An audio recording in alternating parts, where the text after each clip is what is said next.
নমস্কার, সবাইকে স্বাগত আমার channel secrets of cooking with মানিতে। আজকের ব্লগটি হচ্ছে কাশীপুর উদ্যানবাটির 1 জানুয়ারির উৎসব উপলক্ষে। 1886 সালের 1 জানুয়ারি কাশীপুর উদ্যানবাটিতে কেন্দ্রীভূত, যেখানে অসুস্থ শ্রীরামকৃষ্ণ আধ্যাত্মিক জাগরণ অনুভব করেছিলেন এবং ঐশ্বরিক অবস্থায় তার শিষ্যদের স্পর্শ করেছিলেন। তাদের উপর আশীর্বাদ ও আধ্যাত্মিক অভিজ্ঞতা বর্ষণ করেছিলেন, যা সেই মুহূর্তের জন্য তাকে একটি পৌরাণিক ইচ্ছা পূরণকারী বৃক্ষ অর্থাৎ কল্পতরু করে তুলেছিল, যা তাদের জ্ঞানার্জনের আভ্যন্তরীণ আকাঙ্ক্ষা পূর্ণ করেছিল।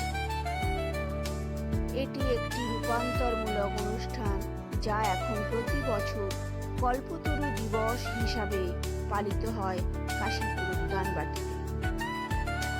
এখানে প্রতি বছর 31শে ডিসেম্বর রাত্রেবেলা থেকে লাইন দিয়ে লোকেরা দাঁড়িয়ে থাকেন এখানকার উৎসবে সম্মিলিত হওয়ার জন্য, এবং লাইন ধরে ধরে একে একে এখানে প্রত্যেককে ঢোকানো হয়।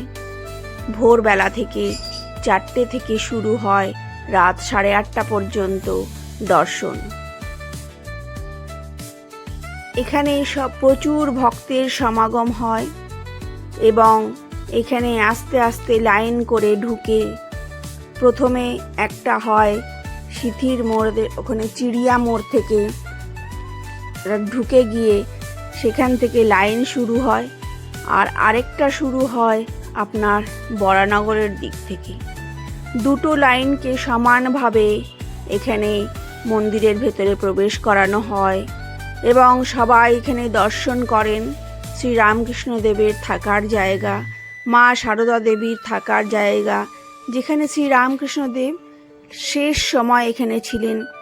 এবং এখানে একটি বৃক্ষ আছে, যেই বৃক্ষটি তলায় দাঁড়িয়ে শ্রীরামকৃষ্ণ দেব কল্পতরু হয়েছিলেন, সেই বৃক্ষটি এখানে রয়েছে।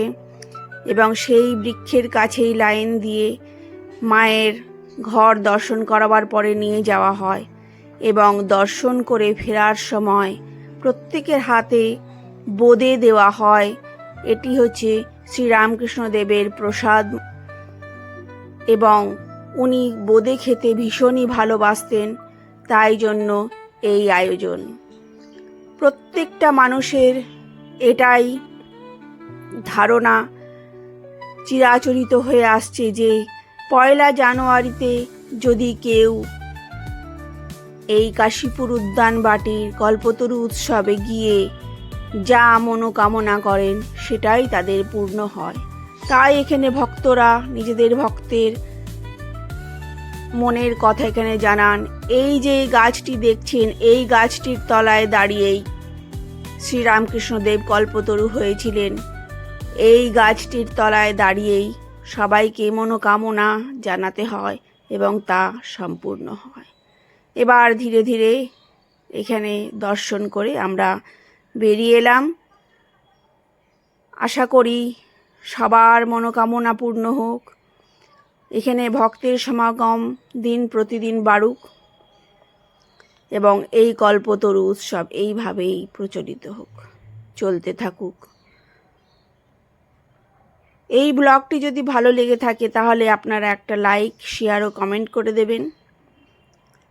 ভালো থাকবেন, দেখা হবে একটা অন্য কোনো ভিডিও নিয়ে।